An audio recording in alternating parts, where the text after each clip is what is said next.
Now, from the Action 4 studios, Sports Director Clay Williams and Joe Bowling bring you the best in Valley High School football from the week past and for the week ahead. Highlights, analysis, and predictions from all across the Valley. It's time for Sunday Sports Extra. And it is time for the final Sunday Sports Extra of the Rio Grande Valley High School football season, circa 2014. It is done. It is over. And joining me, as always, Action 4 Sports reporter Joe Bowling and our special guest this week, Luca from the Monitor. Thanks for joining us. Thanks for having me. All right, let's go ahead and get to the horrible numbers straight off the top. It was Valley Week.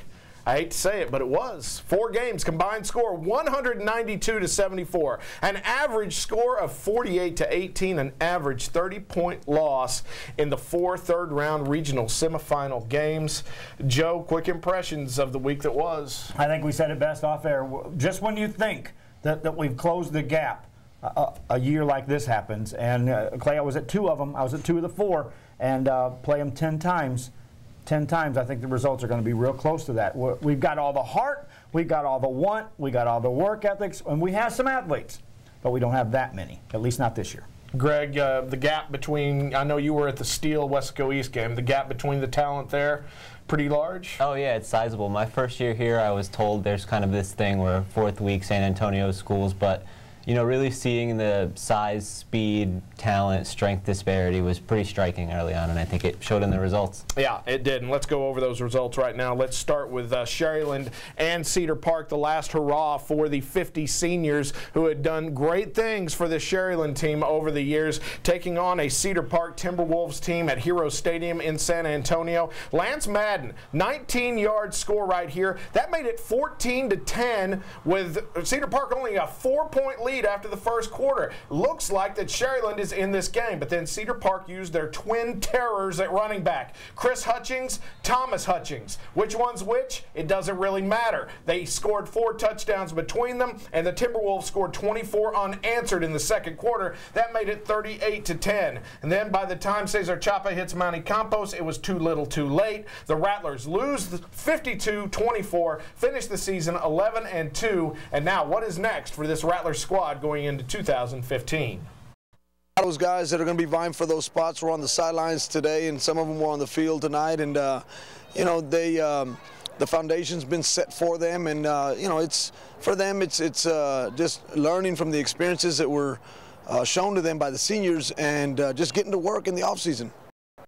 Take a look at the 3 years of excellence under this Sharyland Rattler senior class. 50 of them over the last 3 years. 29-1 they went in the regular season. They're only lost by 1 point to Laredo Alexander. They did not lose a single district game. 22-0, 6-3. That is 2-1 every year in the playoffs. Each year losing in the 3rd round. Joe, what is the legacy of this Sharyland Rattler squad? Well, I'd like to cap it off with they won that 2nd round game by finally knocking off a team that had been beating Valley teams forever. So put that feather in your hat, and that's the final history maker. But will there be another dynasty type team like this in a long time? I don't see it on paper. Class, you pick the class. I don't see it on paper, a team capable of doing this right now. So that's how big it is. You may not see it again for a long, long time. Yeah, you mentioned the Cal Allen game. Want to mention last week we said that Cal Allen had beaten 27 straight Valley teams. That was actually incorrect. In 2008, both Ed Calchelsa and Los Fresnos beat Cal Allen, but that was the outlier. To beat Cal Allen and to shut them out in the playoffs was huge. Is that what this Sharyland team will be remembered for? It'll be one of the things that's up there, too. And I want to add a point on that senior class. I think they were 10-0 on JV when they were freshmen. So that's true. That's a lot of winning for that group. And certainly they're going to be remembered for a long time there. Absolutely. But now we have to look to the future, and look to the future in 31-5A, because Sharyland, yes, they're going to be back, but what about this Vela squad that's going to be back? Yes, they're looking for a quarterback. Sharyland's looking for 3 quarterbacks. Mission Veterans has their backup behind Santos Villarreal ready to go. Roma, do they have a backup behind RJ Garza? Valley View looking for a new coach. This is a district that is now in flux. What do you expect to see as contenders go from this district next year, Joe? Well, first of all, I'm looking at Vela, and they're the team that has the most pieces coming back. And I know, like you said, they have to replace a very good quarterback, but they have the bigger puzzle already put together. So you got to circle Vela early. But Pioneer has got a ton of players, folks. I was told 90 from freshmen up that were ready to play football this year, and so that means that they're not a new program anymore, and they're going to come at you. It's going to be fun to watch that one, but I still think you circle Vela first and say, shoot there, and then go from there. Vela, of course, built themselves up from 0-10 2 years ago. Roma built themselves up finally into a playoff team this year. How long will it take Pioneer to build themselves up? Can they compete with Vela, Roma, Sharyland next year?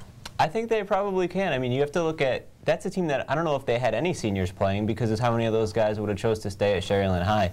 Now you're going to see Sharyland fall back a little bit because they're going to have just a smaller talent pool to draw from.